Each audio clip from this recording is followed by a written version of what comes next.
estou muito feliz de estar aqui. Eu estou com muito temor, porque vocês têm um ambiente aqui, um ambiente de Deus, um ambiente divino, celestial. E eu senti isso quando eu entrei pela porta dessa igreja. Vocês liberam aqui uma adoração muito genuína, muito verdadeira. E eu já fui muito abençoada só de estar ali sentada. Mas ele falou certo, sou a Beatriz. Vou falar um pouco mais de mim. Eu tenho 29 anos. Não parece, estou brincando, mas eu sei que não parece. Eu estou aqui com minha irmã, minha amiga Paula, veio me acompanhar. Meu irmão Samuel também. Samuel é irmão meu lá da igreja também, meu parceiro de ministério. A gente canta muito juntos. Carolzinha também, que eu conheço, que está aí. Já vi uma amiga aqui também, a Lena. Já comprei muito livro com Lena. Cadê Lena? Subiu?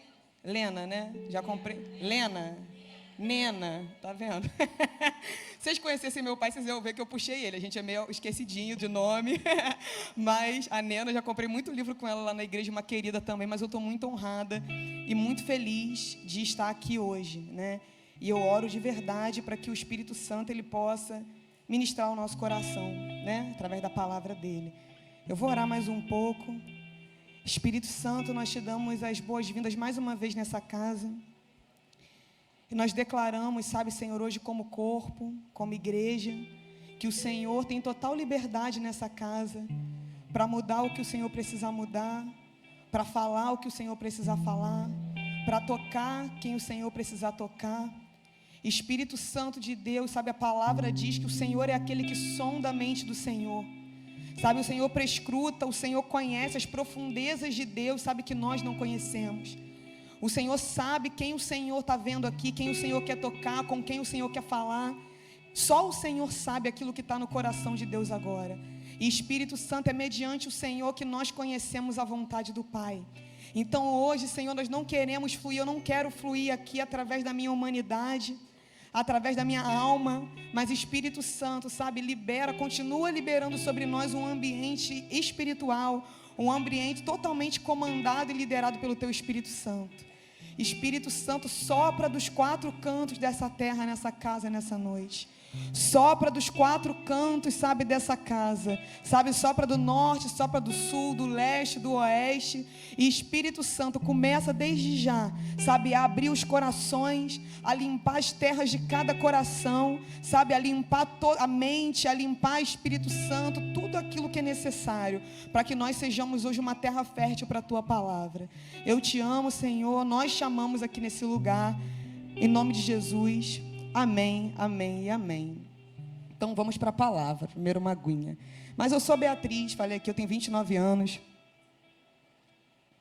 Sou realmente parte da GPN. Sempre gosto de falar que eu não faço parte da minha igreja, né? São meus pais, meus pastores são meus pais. Mas eu sempre gosto de deixar claro, eu sempre falo isso, eu honro eles onde eu vou. Que eu não faço parte da minha igreja porque meus pastores são meus pais, ou porque meus pais são os pastores. Desde que eu atingi uma certa maturidade, eu nunca fui obrigada a ficar na minha igreja, né? Mas eu escolhi ficar, eu e minha irmã hoje mora fora daqui, mora fora do Brasil, mas enquanto a gente pôde, a gente esteve ali, né? Porque os meus pais, assim, das pessoas que eu conheço, né? Eu sei que tem muito pastor bom por aí, eu sei que tem muito pastor de caráter por aí, mas das pessoas que eu já andei, que eu já tive o prazer de andar perto, eu nunca conheci, né, 2 referências de caráter, de integridade tão grandes. Então são as pessoas depois de Cristo, assim, são os meus maiores exemplos de evangelho. Então é por isso que eu faço parte da GPN. Estudo na UF, tenho 29 anos, estou no 2º ano do meu doutorado, sou formada em Relações Internacionais, então isso é um pouco do que eu tenho para falar sobre mim. Tá bom? E hoje eu quero fluir em cima daquilo que vocês estão falando aqui. Eu vou trabalhar em cima do texto de Lucas 15, não precisa abrir ainda, em breve a gente vai abrir. Mas eu quero primeiro falar em cima daquilo que vocês estão falando aqui, porque tem a ver, tá? Eu não quero fugir do tema que vocês estão falando. Mas Gálatas 5:25, que é o texto, tema, não é isso? Não somente, se vivemos pelo Espírito, a minha versão está assim, andemos também pelo Espírito. Então, se vivemos pelo Espírito, andemos também pelo Espírito. Você pode repetir isso comigo agora? Vamos lá, se vivemos pelo Espírito, andemos também no Espírito. Vamos mais uma vez, se vivemos no Espírito, andemos também no Espírito. Aleluia. Amém. Eu gostei da sua empolgação, gostei. Mas eu estava ali sentada pensando nesse texto, né? Eu tenho meditado na palavra que eu vou pregar para vocês há algum tempo. Eu estou algumas semanas mergulhada nesse tema do que eu vou falar. E eu acredito que tem tudo a ver com esse texto que a gente está falando, porque esse texto aqui está desafiando a igreja, né? É um texto, Paulo, ele é o maior, né, divulgador do Espírito Santo que tem. Ele apresenta a gente detalhes do Espírito Santo que até então a gente não conhecia. Ele apresenta em 1 Coríntios 12 os dons. Ele apresenta em Efésios capítulo 4 os 5 ministérios. Ele apresenta várias coisas para a gente. E no livro de Gálatas é mais um ponto onde ele fala do Espírito Santo. E ele está falando acerca do fruto do Espírito, né? E muitas das vezes a gente acha que dar fruto é o quanto a gente fala em línguas, é o quanto a gente flui nos dons. Mas o que Paulo traz para a gente aqui é que o frutificar no Espírito trata de uma postura diária, né? Então, a quantidade de amor que nós somos capazes de manifestar, isso fala da quantidade do Espírito Santo que nós temos dentro de nós. A quantidade de bondade que nós somos capazes de expressar, isso fala acerca da quantidade do Espírito Santo, ou sei lá, do nível de espiritualidade que tem dentro de nós. O nível de domínio próprio que a gente tem, né? Fala da quantidade do Espírito Santo, ou do nível de espiritualidade que tem dentro de nós. E quando chega no final desse texto, que Paulo está falando em Gálatas capítulo 5, está falando, então se nós vivemos no Espírito, né? Andemos também segundo o Espírito. E para mim esse texto aqui é como eu interpreto, é a interpretação que o Espírito Santo trouxe ao meu coração. Paulo está fazendo um desafio para a gente aqui. Paulo está fazendo um desafio para a igreja. Porque nós, como crentes, eu sinto que essa igreja aqui é uma igreja avivada. Eu senti muito a presença do Espírito Santo quando eu entrei aqui. Eu sinto que essa é uma igreja que ora, que experimenta da presença. E por isso que eu me senti em casa. Quando ele falou assim, sinta que você está na sua casa. Eu me senti na minha casa. Porque na nossa igreja nós também amamos a presença de Deus. Nós amamos adorar o Senhor. Nós amamos estar na presença de Deus. Isso é muito bom. Sabe, eu tenho certeza que todo mundo aqui já viveu momentos maravilhosos na presença de Deus. Momento de chorar. Ninguém consegue entender, acha que você está triste, mas não, só está sentindo a presença do Espírito Santo. Às vezes de sentir um arrepio maravilhoso, você fala assim, meu Deus, o que é isso que eu estou sentindo? E é sim a presença do Espírito Santo. Ou às vezes quando a gente, como lá em Atos 2, que fala que línguas de fogo caíram do céu, e cada pessoa que assistia aquele momento, ouvia e entendia como se fosse na sua própria língua. Então eu acredito, 2 Crônicas capítulo 7, quando fala lá da consagração do templo, que veio uma glória tão intensa que quem estava lá dentro não conseguia ficar de pé. Eu acredito nesses momentos, acredito e amo esses momentos. Mas eu acredito que o que Paulo está desafiando a gente aqui é, se nós vivemos essas experiências maravilhosas no Espírito Santo, às vezes quando nós estamos reunidos aos domingos, às vezes quando nós estamos no nosso lugar secreto, se nós vivemos essas experiências no Espírito, eu quero desafiar vocês, Paulo está falando, eu quero desafiar vocês a um andar no Espírito, porque o grande desafio da nossa vida, ele começa quando a gente sai dessa porta, ok? A parte mais desafiadora de ser cristão, ela começa quando a gente bota o pé para fora da igreja. Que a gente vai dirigir, alguém fecha a gente, oh meu Deus, atribulado, avivado, e fecha o nosso carro. A dificuldade começa, e eu vou falar assim, eu estou dando exemplos assim, que podem parecer pueris, pode parecer bobos, mas às vezes quando a gente senta numa mesa com um monte de comida, a gente não consegue se controlar, é gula, é falta de domínio próprio. Estou dando exemplos básicos, e às vezes é difícil, a parte da comida eu sei que é difícil, a gente sabe, todo mundo luta aqui para ser fitness, eu creio, mas isso é desafiador. É quando a gente chega dentro da nossa casa, eu ainda moro com os meus pais, né? E às vezes você tem aquele atrito com seu pai, ou atrito com a sua irmã, ou atrito com é aí que o nosso nível de espiritualidade ele é medido. E eu não sei se você já teve uma experiência assim, acho que não, só eu que tive essa experiência, mas eu já tive a experiência de às vezes ter um momento maravilhoso com Deus, na igreja ou no meu secreto. Aí eu boto o pé para fora do quarto ou da igreja, me acontece alguma coisa que me tira a paz, e eu já me estresso, meu Deus, calma aí, que eu estava orando agora, eu estava recebendo do Espírito agora, e acontece. Por isso Paulo está desafiando a gente. Se nós vivemos no Espírito, se a gente vem à igreja, a gente prova de algo tão maravilhoso que é a presença de Deus. Se a gente vem, sabe, à casa do Senhor, se a gente entra no nosso lugar secreto, com as Escrituras, com a palavra, e nós vivemos momentos tão sobrenaturais, eu tenho certeza que todo mundo aqui já viveu um momento sobrenatural com a presença de Deus. Paulo está desafiando a gente. Então eu desafio vocês, andem também segundo o Espírito Santo, andem também no Espírito Santo. E ele está falando de uma caminhada diária. Sabe, quando você for para o seu trabalho, quando você for para o seu trabalho, ande segundo o Espírito Santo. Quando você estiver, sabe, com a sua família, ande segundo o Espírito Santo. Quando você estiver, sabe, com seus amigos da escola, ande também segundo o Espírito Santo. Quando você estiver, sabe, comprando alguma coisa, sendo atendido por um garçom, são coisas pequenas, ande segundo o Espírito Santo, seja amável com os garçons, porque eles já sofrem muito, já trabalham o dia inteiro segurando bandeja, e às vezes a gente chega lá e não tem paciência com o garçom. São exemplos pequenos, mas a vida cristã, a Bíblia, ela nos desafia a uma vida que vai além da igreja, a uma vida que vai além do tempo, é uma vida que é no dia a dia. É uma vida que é como a gente trata o nosso Uber. É uma vida que é como a gente trata o ônibus da nossa cidade. É uma vida que é como a gente fala das nossas autoridades. É uma vida que é como a gente fala da nossa cidade. Então Paulo está desafiando a gente aqui. Beleza, nós vivemos no Espírito. Nós temos experiências sobrenaturais. Nós vivemos coisas sobrenaturais.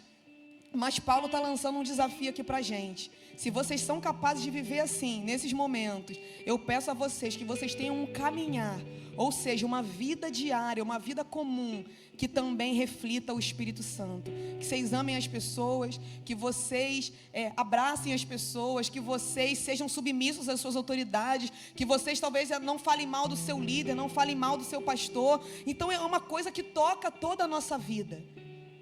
Porque aí a gente entra no tema desse congresso. O mundo, ele não precisa mais de gente que pareça crente. O mundo, ele não precisa mais de gente que se diz crente. O mundo, ele precisa de homens e mulheres que vivam o evangelho genuíno e que sejam capazes de impactar essa terra. E é isso que o mundo está procurando. É isso que o mundo está procurando. Sabe, eu quero falar hoje de um caráter do Espírito Santo que eu acredito que nós estamos sendo chamados a viver. Eu preguei alguns dias atrás, tem uma semana na verdade, eu preguei sobre isso, sobre paternidade, ok? A Bíblia fala do Espírito Santo de várias formas. O Espírito Santo, ele é o Consolador, amém? Aleluia. O Espírito Santo, ele é o nosso conselheiro, amém? Ele é o nosso advogado. O Espírito Santo, ele intercede, né, por nós com gemidos inexprimíveis, ele é o nosso intercessor. O Espírito Santo, ele é aquele que, né, soprou no vale de ossos secos e trouxe vida aos ossos. Então o Espírito Santo, ele tem muitas facetas que nós podemos avaliar e pensar para poder andar, não para não parecer, para ser. Mas o que eu tenho sentido no meu coração nesses dias para a minha vida, o que eu quero compartilhar um pouco com vocês aqui hoje é um Espírito Santo, que é o Espírito que derrama sobre nós paternidade. O Espírito Santo, ele é aquele, a Bíblia diz, que revela ao nosso espírito que nós somos filhos de Deus. E por que isso para mim hoje é importante? Eu acho importante justificar. Naquilo que eu faço, eu sou acadêmica, né? Eu escrevo artigo, eu escrevo minhas coisas. Sempre tem que ter uma justificativa porque a gente fala. E eu vou justificar por que eu acredito que a paternidade é um tema central para a gente hoje. Primeiro porque Jesus, a Bíblia fala que ele veio revelar o Pai. Então se era importante para Jesus, por algum motivo é importante para a gente também. Mas segundo, pelo seguinte, né? Pelo fato de que Romanos capítulo 8 diz que existe um mundo hoje que está aguardando filhos. Existe um mundo hoje que está aguardando pessoas com uma paternidade saudável. Existe um mundo hoje por um motivo específico. Um dia Jesus, ele olhou para Filipe, né? Filipe olhou para Jesus e falou: Jesus, mostra-nos o Pai. E alguém lembra a resposta de Jesus para Filipe? Senhor, Filipe, você está tanto tempo comigo e você não sabe? Quem me vê a mim, quem me vê, vê o Pai. Então o mundo hoje, por que eu acho que a paternidade tem tudo a ver com isso que vocês estão falando? Porque o mundo hoje, a Bíblia está falando, não fui eu que inventei, a Bíblia está falando em Romanos capítulo 8, que o mundo, a criação, ela está gemendo com ansiedade. Ela está ansiosa para que os filhos de Deus se manifestem. Então ela está ansiosa para pessoas que vão ter a ousadia de chegar dentro das escolas, dentro das universidades e falar: meu amigo, fica tranquilo, quem me vê, vê o Pai. Para chegar dentro dos hospitais e falar: fica tranquilo, calma, keep calm, quem me vê, vê o Pai. Para chegar dentro das nossas famílias, eu tenho parentes ainda que não estão com Jesus, mas para chegar lá e falar: tio, tia, fica tranquilo, quem me vê, vê o Pai. Quem vê, sabe, a gente vê o Pai, porque o mundo está clamando por isso. E Paulo fala, e isso eu estou defendendo algo para vocês aqui hoje, porque é importante que a gente entenda. E Paulo fala em Romanos capítulo 1, verso 14: eu sou devedor tanto a judeus, quanto a gregos, quanto a sábios, quanto a ignorantes. Eu sou devedor da pregação do Evangelho. Então quando a gente passa a conhecer algumas coisas, já ouviu esse ditado: a ignorância é um presente, é uma dádiva? Porque às vezes quando você não sabe de algumas coisas, você é inocente. Mas a partir do momento que nós temos alguns conhecimentos, a partir do momento que nós conhecemos um Deus Pai, a partir do momento que nós conhecemos um Deus poderoso, a partir do momento que nós conhecemos um Deus que transforma, a partir do momento que nós conhecemos um Deus que liberta, sabe? Eu tenho amigos lá na minha igreja, são os testemunhos que eu conheço. Um é meu irmão do coração, que foi liberto milagrosamente das drogas. Ele era viciado em cocaína, viciadaço, e ele foi milagrosamente liberto das drogas. Eu conheço um outro pastor da minha igreja que também foi. Eu conheço mulheres que também vieram de uma vida promíscua. A gente vê, e isso é vida de igreja. Eu tenho certeza que tem pessoas aqui com testemunho sobrenatural. Mas a partir do momento que nós conhecemos, nós nos tornamos responsáveis. A partir do momento que nós conhecemos um Deus Pai, nós nos tornamos responsáveis de mostrar o Deus Pai onde quer que a gente vá. Então, onde a gente entrar, nós temos uma responsabilidade. Quem me vê, vê o Pai. Ah, Bia, mas isso não é um tema, isso é um tema para todo mundo, para jovem, para adolescente, para terceira idade, para melhor idade, né? Para meia idade, para quem está nos 30, quase nos 30 como eu. Isso é um tema contínuo, porque isso é um processo. Nós temos uma responsabilidade. Nós temos uma vocação como igreja. Nós somos devedores ao mundo. Isso é uma fala do Bill Johnson, de um encontro sobrenatural com a presença de Deus. E eu vivo em uma expectativa. Eu vivo numa expectativa lá de Abacuque, que fala que como as águas cobrem o mar, a terra se encherá do conhecimento da glória do Senhor. Então eu vivo nessa expectativa que como as águas cobrem o mar, muito em breve a igreja de Jesus vai ser ainda mais cheia do Espírito Santo do que ela é. E nós vamos ser empoderados para pregar o Evangelho nos 4 cantos dessa terra ainda mais, até que o Senhor venha e até que o Senhor nos leve. E eu creio que a paternidade faz parte disso. Tem muitas coisas que eu poderia falar aqui hoje, mas eu creio que o Senhor, Ele quer restaurar na gente um coração de filho. Eu creio que o Senhor quer restaurar na gente um coração de filiação, de paternidade. Porque, eu não sei se você já observou,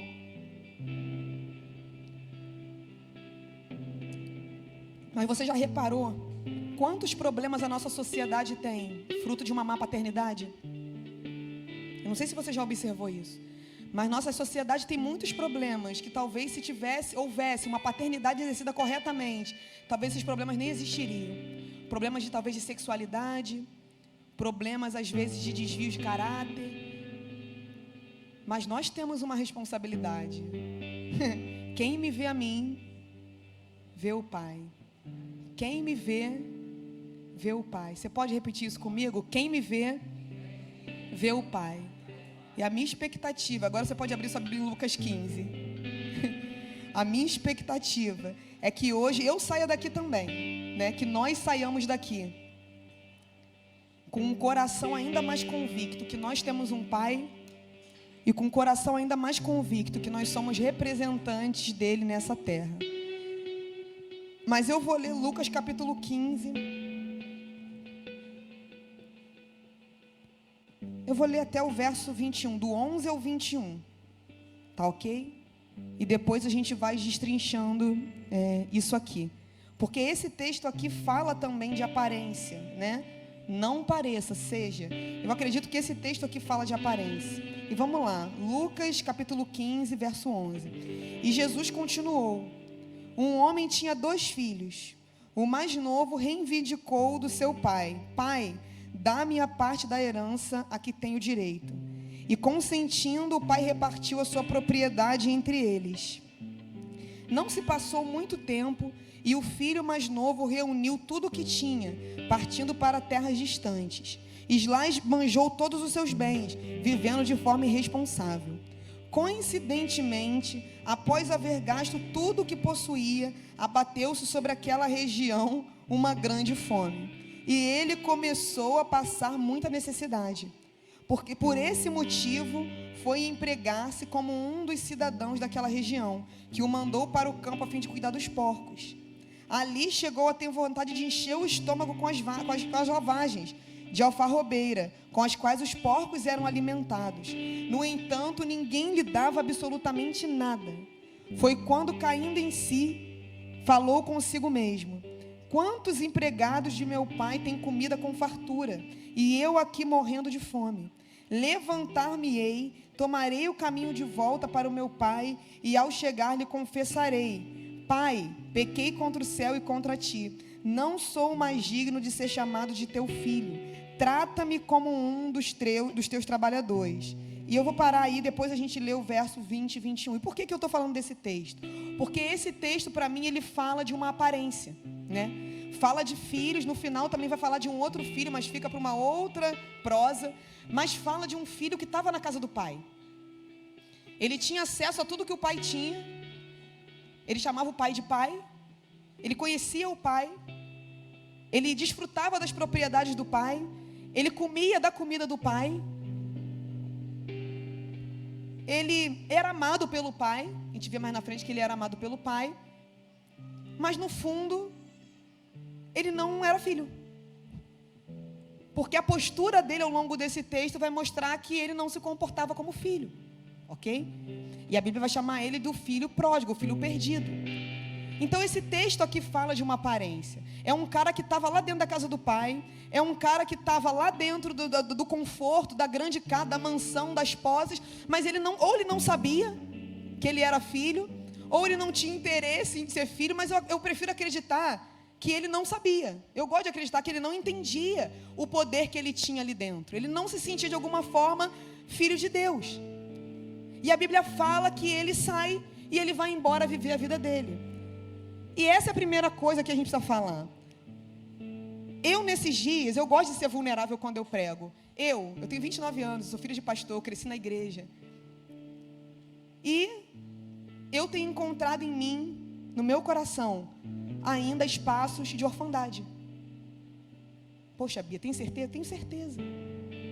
Eu tenho espaços dentro do meu coração ainda que precisam encontrar um Deus Pai. Tem partes minhas que já entendem, mas tem partes minhas que ainda não entendem. E como que a gente sabe disso? A gente vai identificar agora. Porque um filho pródigo, um filho que está na casa do pai, mas não entende que é filho, um filho que está ali dentro, mas ele não entende o poder que ele tem, um filho que está ali dentro, mas ele não entende o potencial que ele tem, um filho que está ali dentro, ele não entende o propósito que ele tem, ele é um filho perdido dentro de casa. Chega o momento que ele sai, não necessariamente ele sai da igreja. Eu não estou falando de se desviar. Eu estou falando de sair de um propósito, de sair de um lugar de cuidado. Eu estou falando de sair de um lugar de governo de Deus. Porque ele simplesmente não entende que ele tem um pai. Ele não entende que ele tem um lugar de segurança. Ele não entende que ele tem um lugar de cuidado, um lugar de zelo. Então hoje eu quero falar para vocês algumas características de um coração pródigo. E o que a gente vai falar de um coração pródigo aqui hoje? Um coração que parece filho, mas não é. E eu não sei se aqui talvez tenham pessoas que se sintam assim, mas que precisam talvez encontrar um Deus Pai. Você quer ver alguns sinais de que você talvez precise encontrar um Deus Pai? Muita ansiedade, você tem muito medo do futuro. Eu preguei sobre isso no domingo passado onde eu estava. Muito medo do que está por vir. Você não consegue descansar, você não consegue. A ansiedade, eu falei lá onde eu preguei no domingo. A ansiedade, ela é algo, é uma preocupação do futuro que rouba a tua alegria do presente. E sabe o que isso representa? Pelo menos comigo, que eu não confio que existe alguém que está cuidando do meu futuro. Então a gente fica preocupado. Mateus capítulo 6 vai falar: eu não sei o que eu vou comer amanhã, eu não sei o que eu vou vestir amanhã. Mateus, que vocês conhecem Mateus capítulo 6, do basta cada dia seu próprio mal. Mas, então vocês não se preocupam com o que vocês vão comer, você não sabe o que você vai comer amanhã, desconsiderando, a Bíblia vai falar isso em meias palavras, desconsiderando que o vosso Pai Celestial, Ele sabe tudo aquilo que vocês precisam. Então talvez, como que eu sei, Bia, que eu preciso talvez encontrar hoje um Deus Pai, para eu parar de parecer um filho e me tornar de fato e acreditar que eu sou um filho? Talvez você tenha o coração muito ansioso. Você está preocupado talvez com as pessoas que Deus tem que salvar na sua família. Você está preocupado, sabe, com dinheiro. Você está preocupado com o futuro dos seus filhos. E desconsiderando que existe um Pai que se preocupa com você mais do que você mesmo. Desconsiderando que existe um Deus que ama mais os seus parentes desviados do que você. Ele está mais preocupado do que a gente. Desconsiderando, meu Deus, eu não sei como é que vai ser o futuro do Brasil, eu não sei o que vai acontecer. Eu vou te falar uma coisa: existe um Deus que ama mais o Brasil do que a gente. Existe um Deus que gerou o Brasil, que sonhou com essa nação. Existe um Deus que liberou uma identidade para essa nação. Então a gente pode estar muito preocupado com o futuro do Brasil, mas existe um Deus que ama o Brasil ainda mais do que nós amamos. Existe um Deus que quer ver a área política desse país sendo santificada mais do que a gente deseja. Existe um Deus preocupado com as crianças na escola, e não é que nós não tenhamos que nos preocupar e orar, mas nós precisamos entender que nós temos um Pai, e um Pai que está no governo de todas as coisas. Todo mundo lá fora tem Deus. Deus, Ele é Deus sobre tudo e sobre todos. Mas só aqui dentro nós temos um Pai. Só aqui dentro nós temos a revelação de um Pai. Então eu estou dando alguns sinais. Talvez você tenha um problema não com o futuro, talvez você tenha um problema com o passado. Que muitos vão falar que é um coração depressivo. Eu não estou falando da doença. Sempre é importante dizer, se você tem algum problema, alguma doença, procura um profissional. Isso é muito legal, muito importante também. Mas eu estou falando do sentimento ansioso, do sentimento depressivo. O depressivo é uma alegria presente que é roubada, mas por culpa do passado. A gente vive em constante dívida. A gente não se sente perdoado. Ai, mas mês passado, eu chutei o cachorro da minha vizinha. Mas beleza, irmão, segue em frente. Pede perdão à sua vizinha, pede perdão ao cachorro, pede perdão ao Senhor e segue a sua vida. Porque a Bíblia fala, Deus fala, meu irmão, meu filho, na verdade, Deus está falando, dos seus pecados eu não me lembro mais. Daquilo que você fez há 3, 4, 5, 6 anos atrás, eu não me lembro mais. Mas tem pessoas que têm esse problema, às vezes, de se libertar do passado. São relacionamentos do passado, são empregos do passado, são amigos do passado. E a gente está ali chorando, lamuriando, e a gente não reconhece que nós temos um Pai que quer nos dar relacionamentos no presente, empregos no presente, bênçãos no presente, porque esse é o nosso Pai. Hebreus capítulo 11 vai falar que Ele é galardoador daqueles que o buscam. Sem fé é impossível agradar o Senhor, porque aqueles que nele creem precisam crer precisam crer que Ele existe. Deu bug. E que Ele é galardoador daqueles que o buscam. Então esse é o nosso Deus. E talvez você esteja, falei isso lá no domingo também, talvez você seja uma pessoa com um coração com problema no presente. Isso é o que eu chamo da comparação. Você não consegue se mover. Isso são relatos nossos, de vida, meu às vezes também, de gente que não consegue reconhecer em Deus um Pai. Então uma pessoa que está preocupada com o presente é uma pessoa que está presa a um problema chamado comparação. A gente olha para o lado, a família do vizinho é mais legal, o carro do vizinho é melhor. Eu tenho 1.0, o irmão tem 1.4. Meu Deus, a viagem do irmão é mais legal, o tênis do irmão é mais legal, o ministério do irmão é mais legal, a guitarra do irmão é mais legal. Isso são pessoas que vivem em comparação, e isso é um problema do presente, porque a gente não consegue se mover, ao invés da gente entrar e viver naquilo que o Pai tem pra gente. Então hoje eu quero que você faça isso. A gente não consegue porque a gente está olhando para o lado, então são pessoas presas no agora, e isso compromete às vezes o nosso futuro. Meu pai, ele tem uma história. Meu pai, quando ele entrou na igreja, meu pai se converteu, resumindo bastante, meu pai se converteu com 17 anos. Meu pai era órfão de pai, órfão de mãe. Meu avô tinha abandonado ele. Meu pai foi atrás do meu avô, encontrou meu avô. Meu avô era um alcoólatra inveterado, mas meu avô de vez em quando passava na presbiteriana e levou meu pai. Meu pai se converteu, nunca mais saiu da igreja. Meu pai se apaixonou por Jesus, pelo Espírito Santo e tal. E meu pai via na igreja, meu pai veio da favela, meu pai nasceu no Morro da Providência. E meu pai olhava para as pessoas da igreja, ele falava assim, caramba, eu quero fazer faculdade, porque ele via que todo mundo ali, que vinha de uma realidade diferente da dele, ia para a marinha, ia para o exército, fazia faculdade. E ele conta para a gente lá na igreja que o Espírito Santo falou para ele assim, não, você vai fazer seminário. Que doideira, né? E ele obedeceu. Ele foi lá e fez o seminário. E hoje eu falo com muita gratidão, né? Que por causa da obediência do meu pai, a nossa família já foi em lugares que a gente nunca sonhou em ir. A nossa família já teve acesso a coisas que a gente nunca sonhou em ter, mas porque ele não olhou para o lado. Talvez se meu pai tivesse desobedecido, a gente não teria vivido metade das coisas que a gente viveu hoje. E era improvável. Porque como pode um moço que veio lá do Morro da Providência, que veio lá sem pai, sem mãe, sem nada, como que pode? Esse cara tem que estudar, tem que correr atrás, mas ele obedeceu o Espírito Santo. É meu exemplo, eu falo, é um exemplo meu.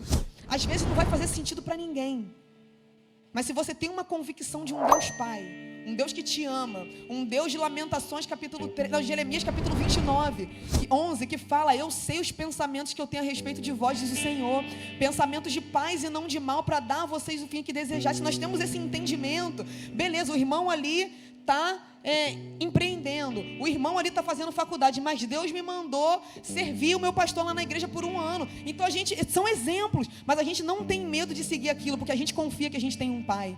Então esses são 3 comportamentos, né, que a gente tem, né, e que às vezes mostram para a gente que nós precisamos de uma experiência mais profunda com o pai.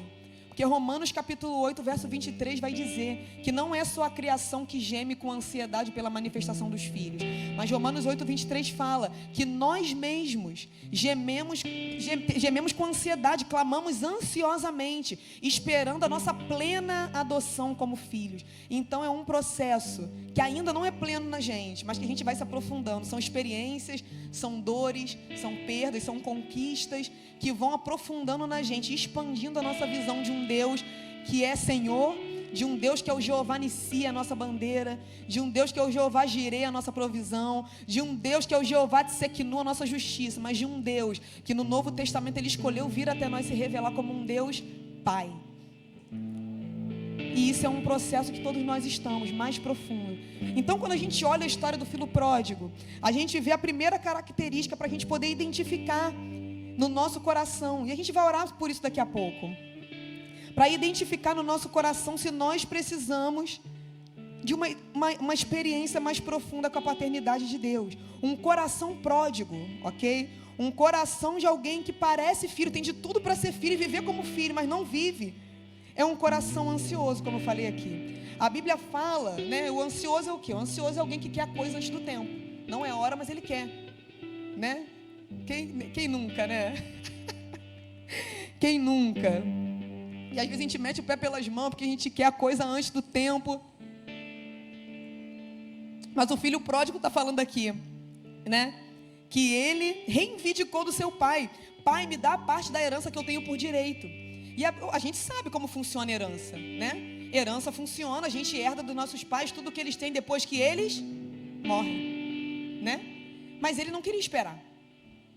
Não, eu quero tudo que é meu agora, imediatamente. Então, o coração de um filho que não é filho, né, que ainda não é 100% filho, como você preferir chamar, ou que parece filho, mas ainda não é um coração ansioso. É um coração que não consegue esperar o tempo do pai para as coisas acontecerem. Então, talvez o pai tenha uma promessa para você, não sei, de um relacionamento saudável, de um casamento, e você não quer esperar, aí você vai lá e se envolve com quem você quer. Aí, né, frequentemente, né, a gente que está aí trabalhando no ministério, frequentemente a gente lida com pessoas que, né, vêm com esses problemas pra gente. Mas por quê? Porque não soube esperar o tempo do pai para as coisas. Então, às vezes é em relação a dinheiro, às vezes é em relação a trabalho, mas uma pessoa com um coração pródigo, um coração que parece de filho, mas não é um coração que quer as coisas antes da hora e não confia no governo do pai. Sabe, nós vivemos a nossa vida às vezes limitada por uma dimensão de tempo que Deus não liga, literalmente, né? Esse dia eu estava cantando na igreja e eu comecei a ministrar esse espontâneo, que fala que são 80 anos para um Deus eterno. Então a gente vê um Moisés que ele foi viver a melhor fase da sua vida com 80 anos, que foi a fase que ele veio para libertar, a idade que ele veio libertar o povo.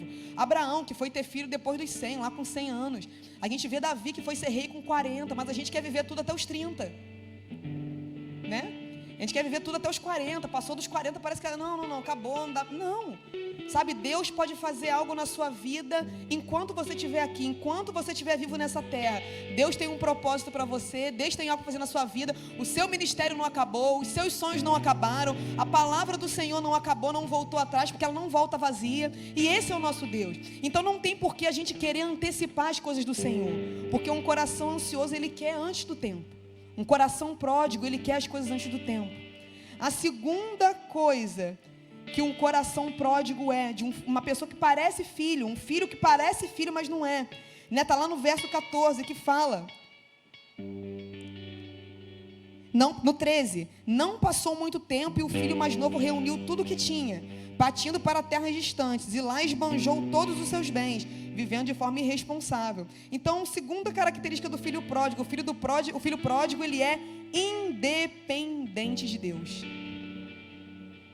Ele não pergunta, ele não vê se é isso que Deus quer. Ele compra sem perguntar, ele viaja sem perguntar, ele exerce ministérios sem perguntar, ele larga ministérios sem perguntar, ele entra em igreja sem perguntar, sai de igreja sem perguntar, namora sem perguntar. E eu não estou falando de você perguntar para todo mundo da igreja, não. Estou falando da gente ter uma relação com Deus, onde nós estabelecemos a nossa vida ao governo dele. Porque às vezes não vai fazer sentido. Não, porque às vezes a gente acha que tudo tem que ser o 2 mais 2 é 4. Mas o coração do filho, o coração verdadeiro do filho, é um coração totalmente dependente do Espírito Santo. É um coração que talvez o caminho que Deus está te dando não faça sentido. Às vezes o caminho que eu estou indo, eu olho para a vida, para alguns rumos que eu estou tomando, eu falo, não é possível que isso vai dar certo. Eu falo para Deus isso às vezes, Senhor, não é possível, isso não faz sentido nenhum, mas eu tenho uma palavra, eu tenho algo, em algumas coisas, em outras eu sou ainda independente, né? Acontece, está melhorando a cada dia, mas tem coisas que a gente sabe que a gente tem uma palavra, a gente persiste. E talvez hoje você ainda não esteja vendo o resultado dessa palavra, mas talvez daqui a 1 ano, 2 anos, e é o que eu acredito, a sua vida nunca mais vai ser a mesma, porque você escolheu obedecer ao Senhor. Então, o coração de um filho que é pródigo, ele é independente, mas um coração de um filho que é filho, ele é totalmente dependente do governo do Pai. Nós temos um Pai que sabe mais do que a gente, nós temos um Pai que conhece melhor do que a gente, nós temos um Pai que entende melhor do que a gente. A terceira característica, de um filho é que o filho pródigo, um coração pródigo, ele se afirma no que ele tem, ok? A métrica de sucesso de alguém que parece filho, mas não é uma métrica de sucesso que o seu auge, o auge da sua vida está naquilo que ele possui. Então, se Deus não me deu, eu estou no caminho errado. Se Deus não me deu, é porque Ele não me ama. Se Deus não... E é aí que muitas vezes a gente se perde. Se Deus não me deu ainda, porque o fato de que Deus não deu ainda, não quer dizer que Ele nunca vai dar. Mas só porque talvez Deus não tenha dado ainda, a gente se sente totalmente perdido no churrasco, esquecido no churrasco. Então assim, a gente vê todo mundo com um Nike Air Jordan. Você fala assim, eu não tenho como comprar um Nike Air Jordan. E você sai adoidado e faz tudo aquilo que você pode fazer, inconsequentemente, para você poder ter aquilo que Deus ainda não te deu. Porque um filho pródigo, ele se afirma naquilo que ele tem, que ele não tem, ou no que ele tem. Agora, o que diríamos nós se nós pudéssemos olhar para Paulo hoje, Paulo que terminou os seus dias numa prisão, ou para Jesus, que a Bíblia fala que o filho do homem ele não tinha onde recostar a cabeça. O que nós diríamos para os apóstolos, os primeiros apóstolos, que foram decapitados, que fugiam em cesto de cidades que não tinham tudo aquilo, toda a pompa que os grandes governantes romanos tinham? Sabe, irmãos, a nossa afirmação, ela não está no que a gente tem. Talvez, eu espero que não, mas talvez eu vá partir dessa terra, talvez, pode ser que sim, ou pode ser que não, mas sem ter o carro dos meus sonhos. Mas isso não me torna menos filha, isso não me torna menos amada, isso não me torna menos abraçada pelo Senhor. Isso me torna filha, porque Deus ele não mede a gente baseado naquilo que a gente tem. Eu creio em um Pai que abençoa, eu creio em um Pai que vai abençoar muita gente aqui, mas nós precisamos nos libertar de um evangelho que garante que todo mundo vai ser milionário. Porque às vezes é o que parece. Parece que todo mundo vai ser milionário, vai ganhar o show do milhão. E não é assim que funciona. Deus, ele vai te abençoar. A Bíblia fala: eu nunca vi o justo, né, mendigar o pão, nem a sua descendência, né? Então Deus nunca vai permitir isso. Eu acredito que não, né? Deus vai levantar alguém para prover, para suprir, para te mandar para onde você tem que ir. Mas não meça a sua vida por aquilo que você tem ou não tem, porque tem gente que tem tanto. Eu já conheci gente que tem tanto, mas é um vazio tão grande dentro de si. Mas um coração pródigo, ele se afirma no que ele tem. Mas um coração de filho, ele se afirma em quem Deus diz que ele é. Ainda que você hoje não tenha. Você já imaginou se Jesus fosse se considerar menos filho, porque ele não tinha onde reclinar a cabeça? Se Jesus fosse se considerar menos filho, porque ele tinha que sacar dinheiro da boca de um peixe para poder pagar imposto, não estava sobrando, entendeu?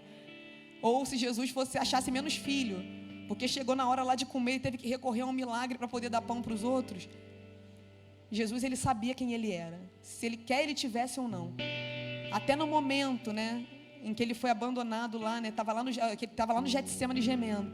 Ele fala: Pai, ele sabia que ele tinha um pai. Se possível, afasta de mim esse cálice. Contudo, não seja feita a minha vontade, mas a sua.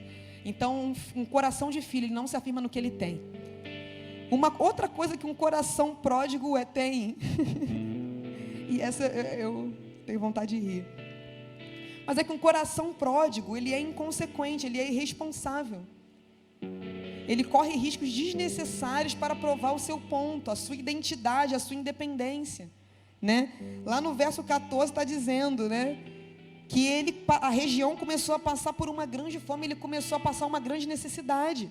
Então ele se expôs a riscos, ele se expôs a perigos, ele se expôs a comer quase comida de porco, para poder provar um ponto. Quantas das vezes nós também, a gente contrai dívida que a gente não precisa contrair, a gente entra em situações que nós não precisamos entrar, corremos riscos que nós não precisamos correr, né? Porque talvez a gente não confie num pai. Penúltimo ponto, né, que está lá no verso 15 e 16, que já estou acabando, já estou indo para os finalmente, verso 15 e 16, que fala que ele foi se empregar com os cidadãos, e quando ele chegou, naquele momento lá, né, que estava com fome, verso 17, caindo em si, ele falou: quantos empregados de meu pai têm fome, têm comida com fartura, e eu aqui morrendo de fome, né? Levantar-me-ei, tomarei o caminho de volta para meu pai, e ao chegar lhe confessarei: Pai, pequei contra os céus e contra ti, não sou mais digno de ser chamado de seu filho, trata-me como um de seus empregados. Eu vou falar 2 em 1 agora, eu vou falar os 2 últimos pontos. Mas um coração pródigo é orgulhoso, né? Às vezes está tão óbvio que a gente está errado, mas a gente às vezes não tem a humildade de reconhecer. Ele não precisava nem ter ficado, pelo coração que a gente viu que o pai dele tinha, ele não precisava nem ter ficado lá cuidando de porco. A hora que a fome se abateu, era para ter picado a mula dele e ter voltado para a casa do pai. Mas ele ainda foi orgulhoso o suficiente para tentar vencer no esforço, né? Vou cuidar de porcos, vou comer comida de porco. E não precisava. Então, um coração às vezes que ainda não é filho, é um coração que é orgulhoso, que tem dificuldade de voltar para o pai e falar: eu preciso do Senhor, eu preciso da tua paternidade, eu preciso da tua afirmação, eu preciso do teu cuidado. E a última coisa que a gente vê nesse texto é que um coração de um filho que parece filho, mas não é um coração carregado de justiça própria. E o que é justiça própria? Nós estabelecemos o nosso próprio padrão de justiça. A gente vê aqui que o filho pródigo, ele não volta para ver qual vai ser, né? Vou lá, vou jogar a sorte, o que o meu pai falar vai ser. Ele mesmo já estabelece uma punição para ele mesmo. Então, eu vou chegar lá, está tudo armado. Vou falar com meu pai: pequei contra os céus e contra ti, não sou digno de ser chamado seu filho. Já decorei a fala: trata-me como um dos seus empregados. Então, um coração órfão, um coração às vezes que precisa ainda aprofundar na paternidade, é um coração carregado de justiça própria. Você tem uma régua tão alta que a sua vida chega a ser cansativa. É a necessidade tão grande de se punir, de se consertar disso, daquilo. Mas a Bíblia fala que nós temos um pai, e um pai, ele corrige o filho a quem ele ama. Esse é Deus. E não somos nós que estabelecemos, né, o como a gente vai ser corrigido. Não somos nós que estabelecemos como a gente vai ser consertado. A Bíblia fala que nós temos um Deus que ele faz a ferida e ele cura. Nós temos um Deus que, Tiago vai falar que a misericórdia vai triunfar sobre o juízo. Então nós temos um Deus que está esperando a gente, e esse é o ponto para onde nós temos que caminhar, que está esperando a gente de braços abertos com graça e misericórdia. Então um filho com um coração, às vezes, que ainda não conhece uma paternidade de Deus profunda, é um filho que volta para casa esperando punição. É um filho que volta para casa esperando, sabe, faca, esperando corte, esperando vapo, esperando não sei o que, mas esperando, sabe, uma punição severa. Mas esse filho, ele se surpreende quando ele volta para casa e ele encontra um pai de braços abertos. Um pai que está com anel, um pai que está com sandálias, um pai que está com novas vestes para poder dar a ele. E sabe, tudo isso fala de autoridade, é o ponto onde eu quero chegar. Sabe, a paternidade, ela não fala só, a gente converteu o nosso coração a um coração de filho. Não fala apenas de uma coisa que tem a ver só com a gente, mas fala de uma autoridade. O anel é um símbolo de autoridade, uma capa é um símbolo de autoridade, novas sandálias, isso, ele está dando para ele vestes novas. Isso é um símbolo de uma autoridade. E sabe, quando Deus ele começa a restaurar esse nosso coração, só um parêntese, se o louvor quiser ir subindo para poder ministrar uma canção, fiquem livres, tá bom? Não sei como funciona aqui, mas se vocês quiserem subir para cantar uma canção, fiquem à vontade. Onde eu parei? Tá. Autoridade. E quando Deus restaura o nosso coração, né, não é só para a gente. Deus ele está restaurando para que nós saiamos, aquilo que eu estava falando no início, para que nós saiamos com uma nova veste, não com vestes de vergonha, não com vestes de lamento, mas sair por aí, sair por essa sociedade, sair pelo nosso trabalho, entrar na nossa família, nas festas familiares, Natal vem aí, então entrar nas festas de família, aniversários e entrar sabendo, eu tenho um pai. E entrar sabendo, sabe, eu tenho autoridade de filho, eu tenho autoridade aqui para poder reconciliar pessoas, eu tenho autoridade aqui para poder apresentar o Pai para o mundo. Quem me vê, vê o Pai. E é isso que esse filho precisava ser restaurado, porque ele estava ali dentro e ele não sabia que ele não precisava pegar tudo e sair para provar que ele era filho, ele podia usufruir com o pai ainda vivo, ele não precisava jogar tudo para o alto para provar um ponto de que ele era independente. Ele podia viver tudo isso ali, governar, ser preparado, ser ensinado, ser enviado, administrar os negócios do Pai. Ele não precisava passar por nada daquilo.